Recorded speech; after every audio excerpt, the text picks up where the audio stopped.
안녕하세요. 안녕하세요.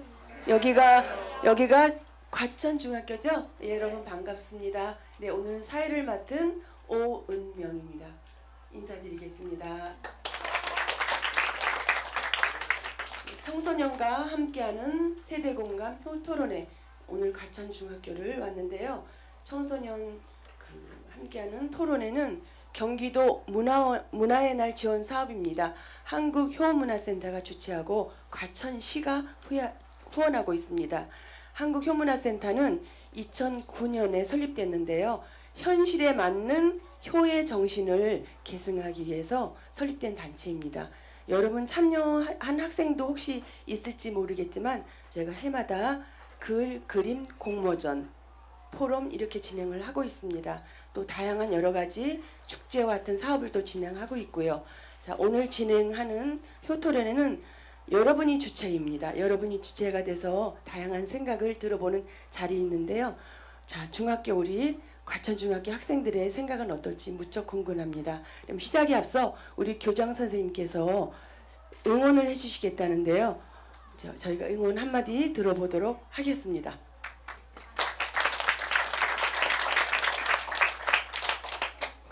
네, 감사합니다. 이렇게 좋은 가치로 저희 아이들의 어떤 그 토론회 장을 열어주신 효센터에 감사드리고요. 우리 아이들의 현재 가지고 있는 효에 대한 생각을 우리 모두 함께 잘 들어볼 수 있도록 하면 좋겠습니다. 그리고 오늘 나온 우리 아이들 응원합니다. 사랑합니다. 감사합니다. 박수 소리 너무 작은 거 아닌가요? 다시 한번 박수 크게 해주셔서 감사합니다. 네. 자, 그러면 한국효문화센터의 최종수 이사장님 격려, 응원 한번 부탁드리겠습니다. 반갑습니다. 대한민국의 명문 과천중학교에서 이런 토론회를 합니다. 여러분들 생각이, 효의 생각이 전국으로 퍼져나갈 것입니다. 과천중학교 화이팅!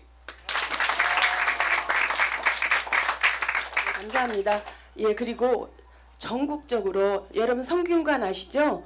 과천중학교가 도대체 어떤 학교인가, 어떤 학생들이 토론회를 할까 너무 궁금해서 전국에는 성균관에서 참석하셨습니다.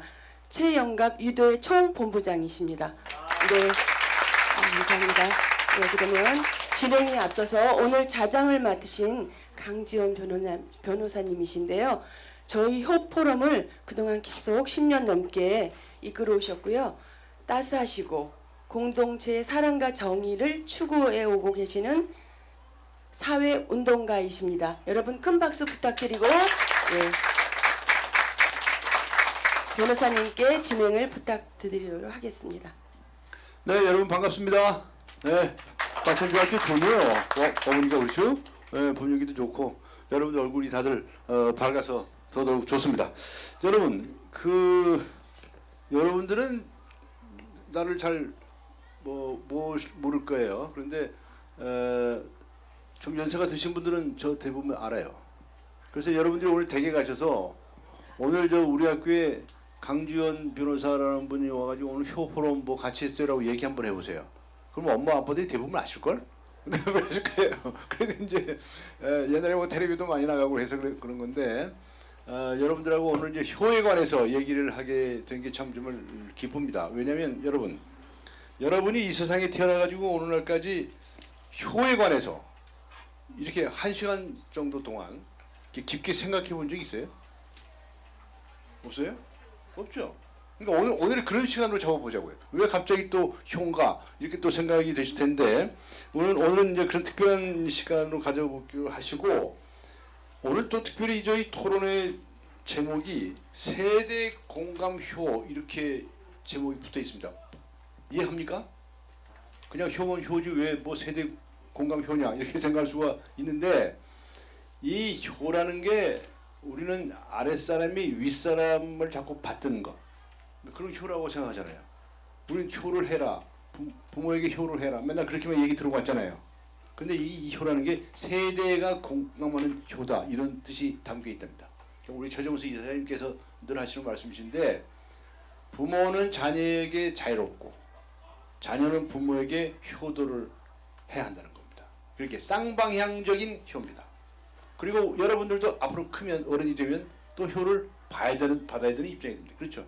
그래서 우리는 세대 공감 효에 관해서 얘기하는 시간이다 이렇게 이해해 주시고, 자 오늘 시간이 굉장히 짧습니다. 그래서 우리 저 발표자들 일일이 지금 소개다 일일이 안 하겠고요. 나중에 발표할 때 그때만 소개를 하도록 하고 바로 들어가도록 하겠습니다.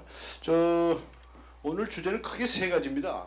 이 효에 관해서 경로우대 65세 연령 기준을 70세 전으로 상향 조정하면 어떻겠느냐라고 하는 것에 관해서 찬성 의견도 있고 반대 의견도 있죠. 그죠?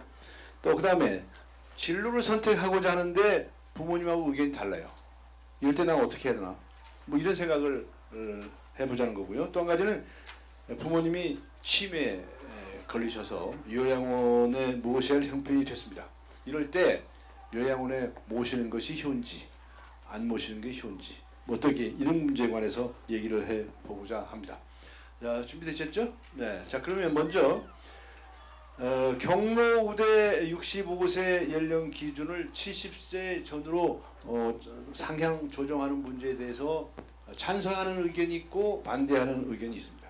먼저 오늘은 임정현 양이 찬성하는 입장이죠. 그리고 송연우 군 반대하는 입장이죠. 그럼 자세하게 어떤 근거에서 찬성하고 반대하는지 얘기를 중점적으로 먼저 들어보도록 하겠습니다. 그리고 나머지 네 학생들이 자유 토론을 하도록 그렇게 하겠습니다. 네, 자 그럼 먼저 여러분 임정현 양께 마이크를 드립니다. 네, 여러분 박수 한번 보내주세요. 예. 앉아서 얘기했습니다. 현재 우리나라는 의료 기술의 발달과 경제 수준의 향상 등으로 기대 수명이 지속적으로 늘어나고 있습니다. 또한 저출산과 고령화가 빠르게 진행되어 사람들은 이 변화하는 상황을 반영하여 사회 보장제도인 노인 연령 기준을 조정하자는 의견이 제기되고 있습니다. 저는 노인 연령 기준을 상향해야 한다는 주제에 찬성합니다. 우선 평균 수명이 점점 늘어나고 있어 노인 규정을 묶어둘 경우 국가 재정에 큰 부담을 줄 수 있습니다. 통계청에 따르면 국내 65세 이상의 인구는 전체가 898만 명에 이르고 있으며 이 중에서 기초연금을 받는 고령자는 628만 명에 달한다고 합니다. 하지만 보건사회연구원 연구위원은 기초연금 수급자의 3분의 1은 OECD 기준으로 가난한 노인이 아니다 라며 여유 있는 노인들이 기초적인 의식주도 해결하기 어려운 가난한 노인과 똑같은 금액을 받고 있다는 것을 알 수 있습니다. 만약 기준 변경을 계속 65세로 묶어둔다면 고령화가 지속되고 있어서 공적 부조의 대상이 확대되어 국가 재정에 큰 부담을 주게 될 것입니다. 둘째로 노인 기준 연령이 상향되지 않는다면 고령자들이 스스로 위축되어 사회에 기여하지 못하는 연령대로 인식될 수 있습니다. 65세 이상부터는 공적 부조 대상이라는 비합리적인 기준으로 인해 건강과 생산 능력을 지녔더라도 사회에 아무런 영향을 미치지 못하게 됩니다. 2022년 정기연구원의 조사에 따르면 전국 60대 이상의 노인 노동자의 97.6%가 계속 일을 하기 원한다는 조사 결과가 나왔습니다. 하지만 노인은 국가의 연금만을 의지하며 한참 남은 여생을 살아가게 될 사람들이 늘어날 것입니다. 기대 수명이 늘어나고 있는 현재 노인 연령 기준을 상향한다면 사회에 기여할 수 있는 연령대로 인식될 것입니다. 마지막으로 노인 일자리를 늘려 65세에서 69세의 고령자의 일자리를 만들 수 있습니다. 대부분의 사람들은 노인 일자리라고 하면 단순 노무직, 일용직의 일들을 대부분이고 수요를 따라가지 못하는 일자리 공급 등이 문제점이라고 생각합니다.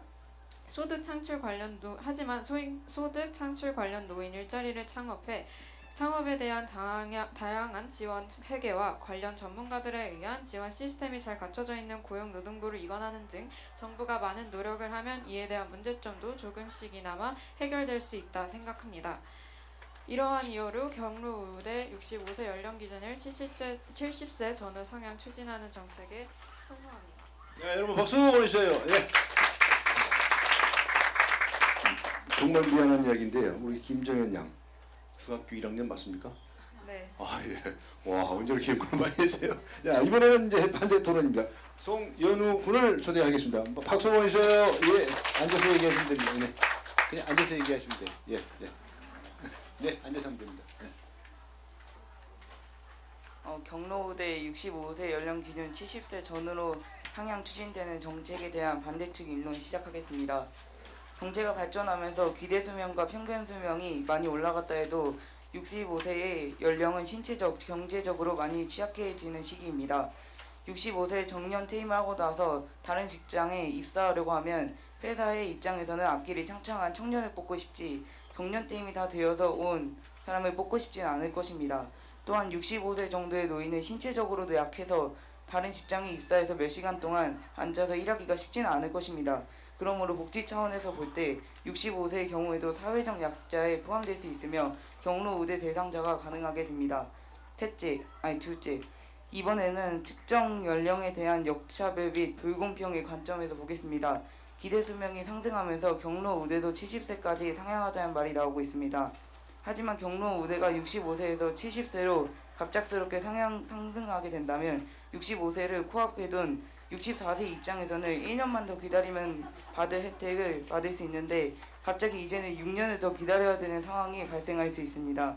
극단적으로 볼 때 그 말은 즉슨 한 살 차이로 경로 우대 혜택을 6년 뒤에나 받을 수 있다는 것입니다. 이는 특정 연령에 대한 불공평, 역차별이 생길 수 있습니다. 셋째, 이번에는 노인의 기준이 어떻게 65세 되었는지와 그 기준이 바뀐다면 사회에 어떤 파장을 일으켜오는지에 대해서 설명하겠습니다. 노인의 연령 기준이 65세가 된 지는 역사적으로 오래됐습니다. 독일 제국의 비스마르크 제상이 1989년 노령연금 제도를 도입하면서 노인의 연령 기준으로 65세를 채택했습니다. 1880년대 독일의 기대 수명이 남성 41세와 여성 43세에 불과했다는 점을 상기해보면 당시의 노인 연령 65세는 평균 수명보다 훨씬 높은 것으로 노인 복지 부담을 최소화하려는 의도였을 것입니다. 그런데 이 65세는 국제연합 유엔이 결성된 이후 노인의 연령 기준으로 사용됐고 아직까지도 세계적으로 65세가 노인의 연령으로 인정되고 있습니다. 기본적으로 대부분의 국가들이 이 기준을 따르고 있고 우리나라도 65세 기준을 사용하고 있습니다. 그런데 갑자기 우리나라 경로 우대를 40세로 상향한다고 한다면 그 말은 즉슨 노인을 70세부터 본다는 것이 되기 때문에 사회적으로 큰 파장을 일으켜 올 수 있습니다. 노인의 기준이 65세로 정해진 것은 그에 따른 많은 이유가 있었기 때문입니다. 마지막으로 아직 노인이 되기 한참 남은 청년들의 입장에서는 경로 우대 연령을 65세에서 70세로 상향하게 된다면 지금보다 세금을 더 적게 내어서 좋을 것입니다. 하지만 반대로 자신이 65세 노인이 되었을 때 입장을 생각해보면 다를 것입니다. 이상으로 임의로 마치겠습니다. 감사합니다. 네, 박수 보내주세요. 네. 아주 열심히 얘기를 해줬는데 역차별 뭐 이런 거 아니냐 이런 얘기도 했나요? 네, 알겠습니다. 자, 그러면 이제 나머지 네 학생이 자유롭게 나는 좀 보충하고 싶다, 강조하고 싶다 하는 점을 얘기를 해주기 바랍니다. 지금 이 만들어진 페이퍼는 차라리 안 보는 게 좋습니다. 본인이 자연스럽게 하고 싶은 얘기를. 오케이? 네, 누구? 네, 정민서 양. 네, 아까 송현우 토론자님께서 이제 노인들을 64세, 즉 65세를 1년 앞둔 분들에게는 갑자기 6년을 더 기다려야 한다라고 이야기하는 것일 수도 있다라고 말씀을 하셨는데 이외에 정부 조사에서 조사를 한 바에 따르면 노인 10명 중 8명은 70세 이상이어야 노인이라 할 수 있다라고 밝힌 바 있습니다. 이에 대해 어떻게 생각하시나요? 저는 64세 입장에서는 65세 이거 혜택을 받을 수 있는 건데 이게 70세로 바뀌어버린다고 하면 이거 6년을 더 기다려야 되니까 이게 불공평과 역차별이 발생할 수 있다고 전 말한 겁니다. 다른 학생? 예. 다른 학생. 마이크 주세요. 예. 아니 자유롭게 반대 의견을 하고 싶은 보충하고 싶을 때. 제가 생각하기에는 아직 그 연령 기준을 상향하기에는 필요한 정책들이 예를 들어서 소득 절벽 구간을 줄여줄 정년 연장이나 노인 일자리 확보 또는 이런 중년층의 일자리로 인해 많은 일자리를 빼앗기는 청년 일자리까지 많은 정책들이 아직 필요하다고 생각하는데 이렇게 갑자기 노인 연령만 상향시켜버리는 건 너무 급박하다고 생각합니다. 너무 급박하다. 네. 또 생각 없어요? 하고 싶은 얘기 하세요. 예. 찬성입니까 반대입니까? 찬성이에요. 예. 현재 저희 나라에서 65세 기준으로 우리나라. 우리나라에서 65세 기준으로 하고 있는 이 제도의 근거는 1981년에 제정된 노인복지법입니다. 제정 당시 한국인의 기대 수명은 66세이었으며 그때 65세 이상인 고령 인구는 전체 인구의 약 4%였습니다. 하지만 현재는 전체 인구 중 65세 이상 고령 인구가 15%에 달합니다. 2018년 기준으로 한국인의 평균 수명은 82.7세였으며 지금은 100세 시대라는 말을 하며 살아가는 시대입니다. 이러한 변화들을 미루어 보았을 때 경로우대 65세 연령 기준은 지금 시대의 흐름을 전혀 반영하고 있지 못하다고 생각합니다. 네, 박수 이상입니다. 보내주시고요. 김담희 양이죠? 오케이. 그다음에 네, 앞에 많이 한지훈 나와서 군. 네, 앞에 다 길게 다 말씀해 주셔가지고 제 의견을 짧게 말해보자면요. 네, 노인 기준을 상향시킬 시 현실적으로 대한민국의 노인 빈곤 문제가 너무 심화될 수 있습니다. 왜냐하면 우리나라 노인 빈곤율이 약 46%로 OECD 회원국 중에 단연 1위라고 하고 노인 자살률도 매우 높은 편이라고 합니다. 통계청의 조사에 의하면요, 우리나라에만 독거노인이 100만 명 있고 이 중에 5천 명 정도는 끼니도 제대로 때우지 못한다고 합니다. 이 말은 노인들의 노후 대비가 부족하고 현재 기초연금이나 의료보험 같은 복지제도도 노인들에게는 이미 부족하다는 것입니다. 만약에 당장 노인 연령 기준을 70세 안팎으로 높이면 약 100만 명 이상이 복지 사각지대, 그러니까 빈곤한 취약계층이 될 것으로 예상하고 있습니다. 이처럼 노인의 기준을 상향하는 것은 현재 빈곤층을 더욱 빈곤하게 만들 수 있습니다. 네, 박수 보내주세요. 예. 자, 각자 의견 다 얘기는 하셨죠? 못하는 분 없죠? 예, 고맙습니다. 이 짧은 시간에서 이제 이 부분에 대한 토론을 이제 종결을 해야 됩니다. 우리 앞에 많은 학생들 좀 방청을 하고 있는데 여러분 어떻게 생각하십니까? 여러분들 하고 싶은 얘기 있겠죠? 맨 마지막에 자유 토론 시간이 짧은 시간이지만 주어져 있습니다. 여러분이 마음에 좀 덜 드신다든가 꼭 얘기를 해야 되겠다든가 그 시간을 이용해 주기 바랍니다. 자, 그러면 두 번째 주제로 넘어가겠습니다. 두 번째 주제는 진로를 선택하고자 할 때 부모님의 의견을 존중해야 한다고 하는 사회적인 통념에 대해서 어떻게 생각하는가라고 합니다. 우리 방청하고 있는 우리 학생들도 다 같이 생각을 해봐 주세요. 자, 여기에 대해서 찬성 토론을 신청한 분은 황채정 양입니다. 네, 답해 주세요. 박수 보내주세요, 여러분. 예, 예. 안녕하십니까. 저는 진로 선택 시 부모님의 의견을 존중해야 한다는 사회적 통념에 대해라는 주제에서 찬성 입론을 맡게 된 황재정입니다. 여러분, 요즘은 부모님 또는 어른들의 충고를 잔소리로 취급하고 넘어가는 경우가 많습니다. 이제는 꼰대라는 이름까지 붙여서 더욱 어른들의 진정한 말씀을 그저 내가 듣기 싫은 말로 치부해버리죠. 물론 정말 잔소리를 하시는 분들도 계시지만 다 그러시는 것은 아닙니다. 부모님께서는 항상 우리들의 행복을 바라시고 그러시기 때문에 항상 우리들을 좋은 길로 인도해 주시려고 노력하십니다. 그렇다면 그런 부모님께서 하시는 말씀을 조금이라도 귀담아 듣는 것이 좋습니다. 게다가 이 주제의 이름은 부모님의 의견을 무조건적으로 따라야 한다라는 것이 아니 그저 의견을 존중하다는 겁니다. 부모님들께서는 우리보다 더 많은 시간을 사셨고 더 많은 세상을 보고 깨어지신 분들입니다. 그럼 이 말을 통해서 우리는 부모님들의 세상에 더욱 다가갈 필요가 있다고 생각합니다.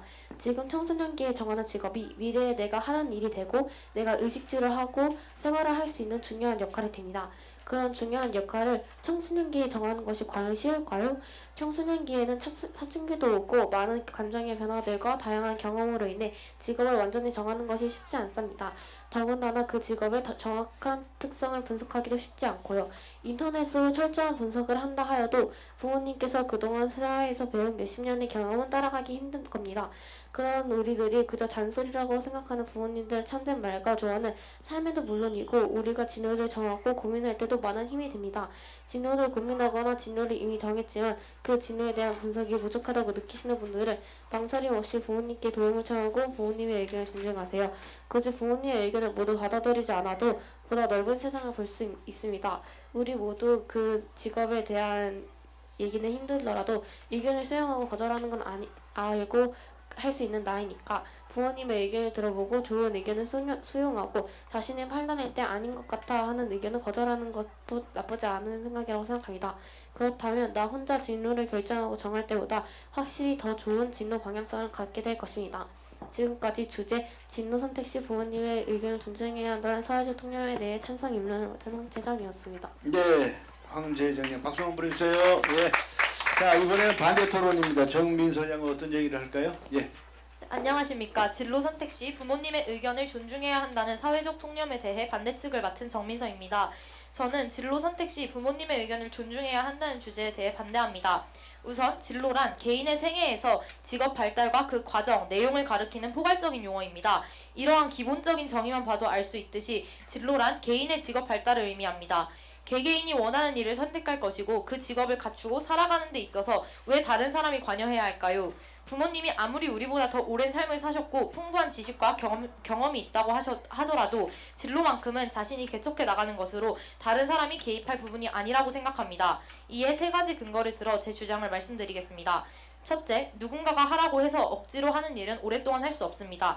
사람마다 적성과 흥미가 다르고 선호하는 직업이 다릅니다. 직업은 평생 동안 해야 하는 일입니다. 정말 나와 맞지 않고 내가 할 수 없는 일은 오래 가지 못하고 금방 그만두게 됩니다. 하지만 내가 좋아하고 잘하는 일이라면 어려운 일이 닥쳐도 쉽게 포기하지 않고 오랫동안 할 수 있을 거라고 생각합니다. 영국의 시인이자 소설가인 로버트 루이스 스티븐스는 당신이 좋아하는 일을 알려면 당신이 좋아해야 한다고 세상이 말해주는 것을 그대로 받아들이지 않고 당신의 영혼이 늘 깨어 그것을 찾아야 한다고 말했습니다.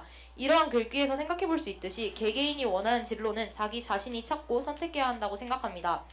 둘째, 현재 우리나라에서는 청소년의 진로 결정 시 대부분의 부모님들이 존중해 주십니다. KUSIS 통계청에서는 진로 결정 시 부모님은 내 의견을 믿고 따라주신다 라는 주제에 대해 그렇지 않은 편이다가 5.4%, 그런 편이다가 94.6%로 훨씬 많은 비율을 차지하고 있습니다. 이는 대부분의 부모님들도 자녀가 진정으로 원하는 길을 걷길 바라시고 믿고 지지해주고 계심을 의미합니다.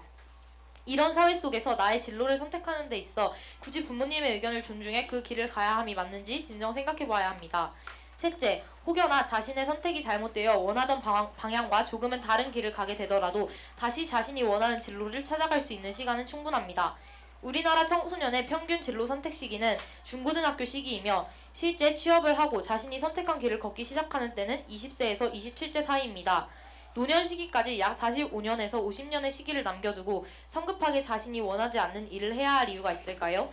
진로는 인생을 살아가다가 바꿀 수 있습니다. 하루아침에 확 바뀌진 않겠지만 마음만 먹으면 자신의 직업이나 가치관은 충분히 바뀔 수 있다는 것이죠. 이러한 점을 고려했을 때 자신의 직업을 조급하게 정하기보다는 원하는 것, 잘하는 것을 알아보고 이에 따른 진로를 결정한 뒤 생각이 완전히 바뀌었을 때 차차 바꿔나가도 충분한 시간적인 여유가 있기에 부모님들께서도 자신의 주장을 아이들에게 강요하거나 이러한 미래를 꿈꾸고 이러한 직업을 가져야 한다라고 주입시키는 것은 절대 해서 안 된다고 생각하는 바입니다. 진로는 자신의 인생의 절반을 해야 하는 일입니다. 정말 간절히 원하고 좋아하는 일을 해야 그 오랜 시간을 행복하고 보람차게 만족하며 보낼 수 있을 것이라고 생각합니다. 이러한 이유로 저는 진로 선택 시 부모님의 의견을 존중해야 한다는 사회적 통념에 대해 반대하는 바입니다. 이상입니다. 네, 여러분 박수 보내주세요. 네. 앞으로 학생이 양의 열변을 토해줬습니다. 네, 쟁점이 될 만한 얘기들은 다 해줬는데 다른 학생도 어떻게 하세요? 찬성하는데 반대하는지 간략하게 좀 얘기해 보세요. 예, 우선 한지윤 군. 네, 저는 그 반대측의 인론에서 부모님의 의견대로 진로를 정하면 행복하지도 않고 오래 할 수 없다고 오래 할 수 없다고 말하셨는데 저는 근데 자기가 원하는 것을 한다고 해서 꼭 행복한 것은 아닐 수 있다고 생각합니다. 우리가 보통 행복해지려면은 자신이 원하는 것만 해야 한다고 생각하는데 하지만 저는 그렇게 생각하지 않습니다. 자신의 진로를 자기가 직접 선택해서 불행한 경우도 여러 있습니다. 예를 들어서 자기가 진짜로 원하는 것이 무엇인지 잘 모르는 사람도 있고 자신이 좋아하는 것이 계속 변하는 사람도 많습니다. 이런 사람들은 자기 진로를 찾기 위해서 계속 헤매면서 방황합니다. 이런 시간들은 행복하기는커녕 힘들고 불행하기만 합니다. 또 어떤 사람은 자신이 상상해왔던 완벽한 이상과 현실의 괴리로 인해서 좌절하기도 합니다. 네. 게다가 개인의 능력이 존중받는 대한민국 사회에서 현실적으로 자신이 좋아하는 것으로 성공하기는 힘듭니다. 자신이 좋아하는 것이 꼭 잘하는 것이 아닐 수도 있기 때문입니다. 사회에서 능력을 인정받지 못하고 돈을 벌지 못하면 아무리 자신이 좋아하는 일이라도 오래 할 수 없기 마련입니다. 현실적으로 돈이 많으면 행복을 얻기 힘들고 직업이나 소득 없이 의미가 없기 때문입니다. 따라서 저는 진로 선택 시 부모님의 의견을 존중하는 것이 좋다고 생각합니다. 네, 아주 그냥 길게 얘기했어요.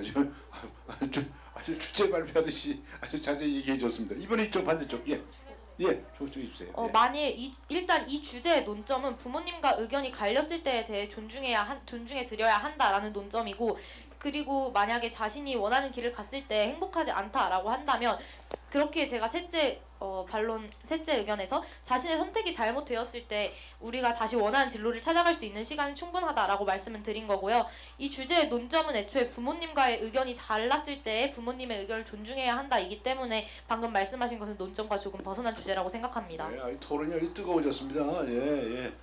자, 우선 일단 두 학생들에게 박수 한번 보내주세요. 예, 감사합니다. 자, 이 반대 찬성 토론의 간단. 예. 제가 생각하기에는 이 주제에서는 진로와 부모님이 내가 맞지 않을 때가 아니라 진로 선택시니까 내가 만약에 이 분야에서 뭐 하는 게 있으면 부모님께서는 이게 더 나한테 맞을 것 같다라고 생각해 주시는 거라고 생각하기도 합니다. 네. 또. 아까 그 조급하게 정하기보다는 여유를 가지고 정하는 게 좋다고 하셨는데 현재 사회에서는 진로를 빠르게 정하지 않으면 입시를 코앞에 두고도 꿈도 없고 뭘 해야 될지 모른다는 네. 현 수험생들처럼 될 수도 있습니다. 특히 수험생들은 대학 입시를 앞두고 있고 그 입시가 수험생의 진로와 직접적으로 연관되기 때문에 누구의 조언도 절실하다고 생각합니다. 네. 또. 모든 사람의 의견이 이제 절실한 상황이긴 하지만 지금 자신이 원하는 길을 걷는 것이 우선 제일 1순위로 중요한 것이고 조언을 듣되 그것을 무조건 따라야 한다는 게 아닌 그저 조언으로서 받아들이는 게 옳다고 생각합니다. 네, 정미세 양이 아니라 계속 그냥 반박을 아주 열심히 해줬습니다. 고맙게 생각하고요. 우리 김담희 양도 붙을 얘기 없나요? 예, 예. 이분 예 하세요. 예. 저는 제 경험을 조금 얘기해 보도록 하겠습니다. 간단히 하셔야 되는데. 제 주변에는 수영을 하는 친구들이 많습니다. 수영하는 친구들을 보면서 어느 날 갑자기 그만둔 친구를 보았는데 이 친구가 왜 그만뒀는지 궁금해서 저희 어머니께 여쭤봤었는데요. 그 친구는 그 친구의 부모님이 그만두라고 해서 그만뒀다는 이야기를 들었습니다. 사실 조금 황당했고 이 친구는 또래에 비해서 굉장히 수영을 잘하는 친구였고 그런 친구에게 수영을 그만두고 싶다라는 소리를 들어본 적이 없었던 것 같습니다. 그런데 생각해보니 이 친구한테서는 수영을 하면서 재밌었더라던가 수영을 하면서 웃는 모습을 보지 못하였습니다. 그 친구는 엄마가 하라고 해서 수영을 시작하고 엄마가 그만두라고 해서 수영을 그만둔 것이었습니다. 이 친구를 보면서 자신이 원해서 한 것도 아닌데 그동안 수영에 투자한 시간이 너무 아까워 보였습니다. 그리고 또 다른 친구도 보았는데요. 이 친구는 수영을 굉장히 좋아했습니다. 바보 같은 모습을 보여주다가도 수영장에서 보면 항상 진지해 보였고 다른 선수들이 진심으로 잘 되길 바라는 것을 본 적도 있습니다. 이 친구는 현재 수영을 굉장히 재밌게 잘하고 있고 경기 실적도 좋은 편이고 꿈이 수영 선수라고 합니다. 이 두 친구를 보면서 느낀 것이 많았는데요. 내 진로와 인생이라는 것은 내가 본 수영보다 길고 어려운 일도 많을 것인데 그 길을 내가 행복하게 내가 선택해서 갈 수 있는 삶을 살아야겠다고 생각했습니다. 부모님들은 우리들의 선택을 지켜봐주고 응원해주시면 좋겠다고 생각했습니다. 이상입니다. 네, 고맙습니다. 앞에 있는 박수 다 일일이 못 쳐드렸는데 다 박수 한번 크게 한번 보내주세요. 네, 감사합니다. 근데 지금 누가 임양만 안 했죠? 다른 학생 다 발표했는데 간단히 반대 예. 측에 대부분의 부모는 자녀를 도와주는 것보다 자녀의 진로를 선택하기 위해 의견을 내는 경우가 많습니다. 통계청에 따르면 고등학교 다 길게 다 얘기하면 안 되고 딱 요점만. 통계청에 따르면 고등학교 3학년이 부모님과의 갈등 중 가장 큰 원인이 진학 및 진로이라 하는데 이에 따라서 부모의 관점에서는 아이와 자신을 독립적으로 생각하지 못하고 좋은 직업을 강요하려는 것임을 알 수 있다 생각합니다. 네, 고맙습니다. 박수 보내주시고요. 아주 지금 토론이 아주 엄청 뜨거워지고 있는데 시간이 너무 쫓겨서 여러분에게 충분한 시간을 드리지 못하는 것을 미안하게 생각합니다. 자, 그럼 서둘러서 세 번째 마지막 주제로 넘어가겠습니다. 취미 부모님을 요양원에 모시는 현 시대의 흐름이 적정하다고 보는지 그렇지 않다고 보는지에 관한 주제입니다. 적정하다고 보는 찬성 발언을 먼저 한지훈 군이 해주겠습니다. 여러분 박수 환영해 주세요. 예. 저는 치매에 걸린 부모님을 요양원에 모셔도 된다고 생각합니다. 왜냐하면 치매에 걸린 부모님을 직접 모시는 것은 신체적으로나 정신적으로나 엄청난 부담입니다. 주변에 치매가 온 어르신이 계시다면 아시겠지만 그들을 하나하나 챙겨주고 보살피는 것은 매우 힘듭니다. 치매에 걸리면 말했던 것을 기억하지 못해 다시 말해야 하거나 갑자기 누구인지 잊어버리기도 합니다. 그런 부모를 보는 자식의 마음은 정말 짜증나면서도 가슴이 아플 것입니다. 대한민국에서 자신의 일 또는 사생활을 모두 포기하고 하루 종일 치매 노인을 돌보기란 매우 어렵습니다. 저희 친척 쪽에 그 예시를 들자면요. 저희 할머니 할아버지가 이제 연세가 80 후반대시고 저희 어머니하고 이제 이모 두 분이 이제 여러 지역에 살면서 그 할머니 할아버지를 이제 도우시고 계시는데 그 세 분께서 이제 먼 지역에 사시면서 일주일에 몇 번씩 가시는데 그걸 보면은 항상 엄마나 자매들 간 사이가 안 좋기도 하고 엄마가 몸이 안 좋기도 해서 저는 솔직히 대한민국에서 현실적으로 이렇게 치매 노인이나 아픈 노인을 직접적으로 돕는 것이 매우 어렵다고 생각합니다. 따라서 저는 치매에 걸린 부모님을 요양원에 모셔도 된다고 생각합니다. 네, 박수 보내주시고요. 자, 그다음에 반대쪽은 김다미안. 오케이. 예. 저는 치매 부모님은 요양원에 모시는 현실 내 흐름이 적정하다는 사태에 대해서 반대합니다. 첫 번째로 요양원에서 일어나는 일은 알기가 어렵습니다. 실제로 2022년 3월 SBS 뉴스에 따르면 생활관 헷갈린 치매 노인을 폭행하는 영상이 세상에 공개되었다는 내용의 뉴스가 있었습니다. 치매가 걸린 어르신을 폭행한 사람은 젊은 남성이며 해당 요양원에서 근무하던 30대 요양보호사 A씨였습니다. 특전사 출신의 건장한 체격의 그는 80대 치매 노인이 착각해서 여성 생활관으로 들어가려 하자 막아서는 과정에서 폭행을 벌였습니다. 그리고 요양원은 이 사실을 알면서도 은폐하려고 한 정황도 드러났습니다. 요양원에서 위와 같은 일이 일어난다면 나는 그 사실을 알지 못할 것입니다. 두 번째로 치매 환자에게는 뇌를 깨우는 방법으로 회상요법이 많은 도움이 된다고 합니다. 옛날에 있었던 추억 등을 이야기하거나 옛 사진을 보여주며 치매 환자의 뇌를 깨우기에 가족이 더 유리하다고 생각됩니다. 치매 환자는 일반적으로 가정에서 보호받기를 원하며 자신이 살아온 지역 사회 내에서 가족과 함께 생활하는 것이 치매 환자의 삶의 질에도 긍정적인 영향을 줄 것입니다. 또 치매 환자들은 판단이나 사고 등의 기능이 저하되기 때문에 갑작스러운 일이나 혼란스러운 일 등을 마주했을 때 힘들어하거나 당황하는 경향이 있습니다.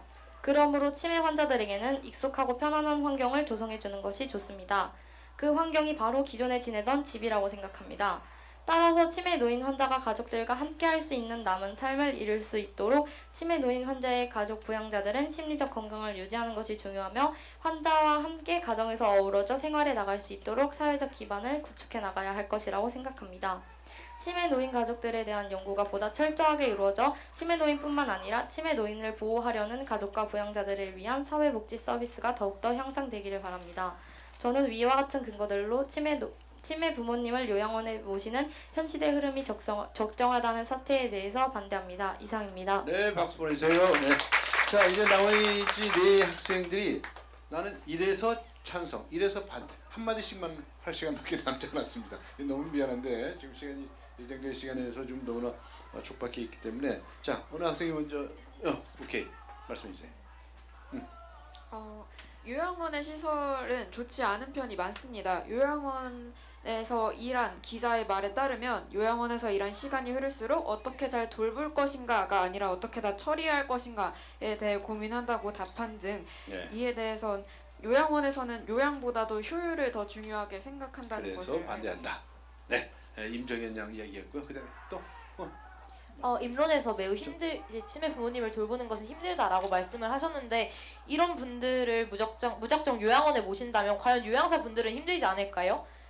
가족들만큼이나 평생을 함께한 가족들도 모시기 힘든 치매라는 병에 걸리신 부모님들을 요양원에 모신다고 해서 과연 상황이 더 좋아질 거라고 생각하지는 않습니다. 네, 정민서 양이었습니다. 네, 또 요양원에 계시는 모든 분들은 자격증을 취득하시고 가족보다 많은 지식을 취득하신 분들로서 더욱 부모님들을 보시기 편할 것이고 부모님께서도 어리숙한 자녀들보다는 자신을 더 편하게 해주고 더욱 많은 지식을 가지고 자신을 의료수행을 해주시는 분들에 대해 더 좋고 편할 것입니다.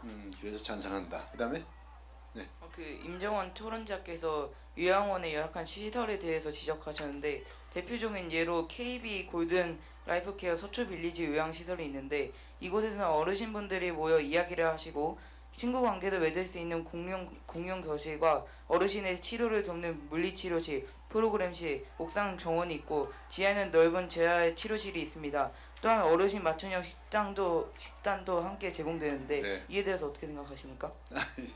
답변을 또 요구를 했네요. 요양 보충 한마디 해도 될까요? 네. 실제로 저희 할머니께서 여기 요양하고 계신데 아 그래요? 면담을 자주 할 수 있어서 아, 상황도 예. 굉장히 보기 좋고 실제로 어제도 다녀왔습니다. 할머니한테 자주 가뵙는군요. 네. 그 또 예. 가격 같은 경우도 일반 요양원과 큰 차이가 없어서 부담되지 않을 것이라고 저는 생각합니다. 네. 돈이 없어서 어쩔 수 없이 요양원에 맡겨야 되는 상황에서 시설이 좋은 요양원에 맡기기 힘든 상황에 대한 경우에는 요양원의 시설이 좋지 않은 편이어도 불구하고 부모님을 요양원에 모시는 경우도 있다 생각합니다. 그리고 아까 이제 그런 하나의 예를 들어서 말씀을 해주셨는데 그건 그냥 하나의 예일 뿐 그런 요양원만 있는 것 존재하는 것이 아닌 시설이 좋지 않은 요양원도 있다라고 말씀을 드린 겁니다. 네. 와 이거 소리 또 말하시는데. 그치만 네. 말하세요. 그치만 그거 하나로 모든 요양원들을 판단하기에는 아직 부족하다고 생각되며 조금 흑백능력가 있는 건 아닌가 생각됩니다. 네. 그리고 저쪽. 네. 아니 그래도 지금 최근에 대한민국에 노인들이 많아지고 있고 이제 실버타운이나 요양원 같은 산업들로 많이 발전하고 있어 옛날보다는 확실히 지금 발전하고 있다고 생각합니다. 네. 알겠습니다. 저기요. 여러분 중학교 1학년 맞습니까? 네, 왜 이렇게 토론들 이렇게 잘하세요? 저희 깜짝 놀랐습니다. 지금 시간이 뭐 몇 분 안 남았기 때문에 더 이상 진행을 할 수가 없습니다. 우리 특히 방청석에 나오는 우리 학생들 중에 꼭 내 이 말을 꼭 한마디 해야 되겠다. 내가 쭉 들어봤는데 못 참겠다라고 하는 학생 손 한번 들어보세요. 네, 마이크를 준비해 주시기 바랍니다. 예, 고맙습니다.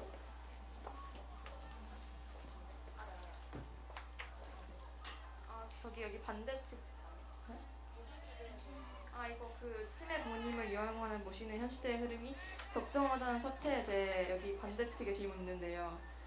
그 저기 정민서 토론자께서 그러니까 가족을 돌보는 것만큼 요양사분들도 힘들다고 하셨는데 이거를 조금 듣는데 말이 약간 이상하다는 것을 알 수 있었습니다. 왜냐면은 이거 제 예를 들어서 설명하고 싶은데 상담원 같은 경우에는 월급을 받고 일을 하잖아요. 네. 근데 이게 힘들다고 하긴 해도 돈을 받으니까 일을 하는 건데 상담원이 아닌 이게 요양사도 같은 맥락으로 이제 돈을 받고 일을 하니까 힘들어도 자신이 선택한 직업이라서 괜찮아야 하지 않나. 답변을 해도 될까요? 여기서 우선 돈을 받고 일을 하는 것이기 때문에 자신은 돈만 챙기면 된다라는 생각이 있을 수 있고 어쨌든 그 일을 하는 이유는 돈을 벌기 위해서기 때문에 그분들을 어떻게 모시든 대충 모시든 되게 잘 모시든 어쨌든 돈은 들어오는 거기 때문에 가족들은 정말 사랑으로 모실 수 있는 거고 요양사 분들은 돈을 받고 모시는 거기 때문에 그거에는 차이가 있다고 생각합니다. 하지만 가족들이 직접 모시기에는 좀 무리가 있다고 생각합니다. 왜냐면은 우선 직업이 다 있고 직업을 그냥 때려치고 모시기에는 좀 무리가 있다고 생각하는데 어떻게 생각하시나요? 하지만 요양사 분들이 이제 치매 부모님을 모셨을 때 저희가 어떻게 이제 요양사 분들이 치매 부모님을 모시느냐에 대해서도 잘 알 수 없는 부분이 많을 거라고 생각합니다. 네, 알겠습니다. 거기까지 하겠습니다. 더 가만 계속 붙이실 것 같은 기세를 보이시는데 너무 고맙습니다. 열띤 토론 감사하고 또 다른 학생 의견 또 있습니까? 예, 얼른 마이크 준비해 주고요. 예, 감사합니다. 예.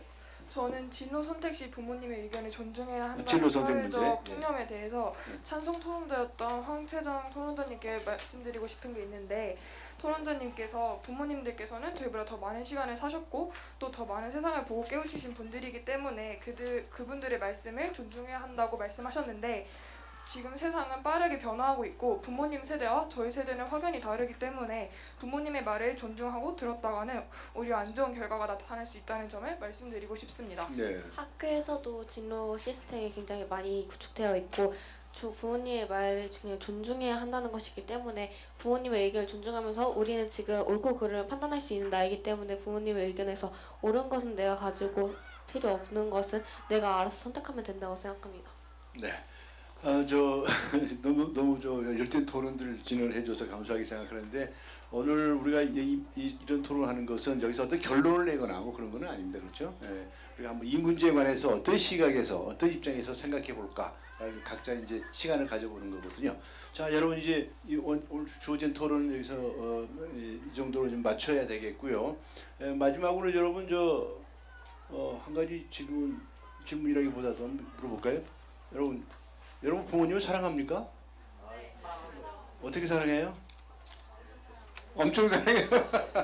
엄청 사랑하는 방법도 여러 가지가 있죠. 네, 그렇죠. 늘 이제 여러분 저 핸드폰 가지고 있어요? 자, 앞서돼 있어요. 네. 그래서 제가 다른 때 다른 자리에서 우리 학생들에게 지금 여러분 핸드폰 꺼내가지고 엄마 아빠에게 문자 좀 보내보세요 그랬어요. 그랬더니 이제 엄마 사랑해 해가지고 막 보냈나 봐요. 나중에 이제 이 토론회 끝날 때쯤에 답장이 어떻게 들어왔어요? 그렇게 물어봤거든요. 그때 한 학생이 그래요. 너 갑자기 왜 그러니? 엄마 아빠가 그렇게 답을 보내왔더래요.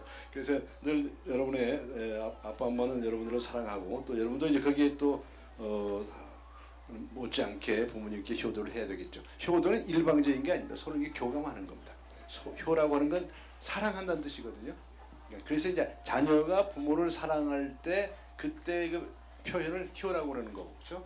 부모가 또 자녀를 사랑할 때는 이제 자유롭다 이렇게 표현을 하는 겁니다. 여러분 앞에 제가 시작하기 전에 말씀드렸지만 여러분이 이 효에 관해서 부모님에 관해서 또는 이제 노인 세대에 관해서 또 여러 가지 우리가 생각해야 할 점이 많은데 언제 이렇게 오랫동안 생각해 봤겠습니까? 이번 한 시간이 여러분에게는 소중한 자산이 되기를 바라고요. 무엇보다도 이런 우리 과천중학교에서 이런 기회를 만드시고 교장 선생님께 너무 감사해요. 여러분 박수 한번 보내주세요. 네, 교장 선생님 아니셨으면 이런 기회가 없었어요, 그죠? 네, 여러분 오늘 좋은 시간이 되었기를 바라고 오늘 여기서 모두 순서를 마치고자 합니다. 여러분 다 같이 크게 박수로 우리 자신 축하.